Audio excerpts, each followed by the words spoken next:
শিলা, তোমাকে আমি খুব বিশ্বাস করেছিলাম, কিন্তু তুমি সেই বিশ্বাসের যোগ্য না। আজকে থেকে এই বাড়ির বাইরে যাওয়া তোমার জন্য বন্ধ। আর আর তুমি আমাকে বলবে এই ছেলেটা কে, তারপর আমি সিদ্ধান্ত নেব তোমাকে আমি ডিভোর্স দেব নাকি কি করব। চলো।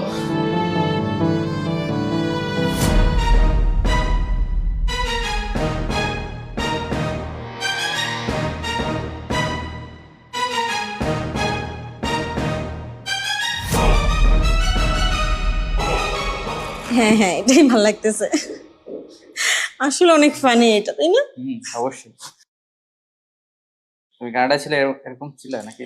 আরে না, এর থেকে সুন্দর সুন্দর ছিল।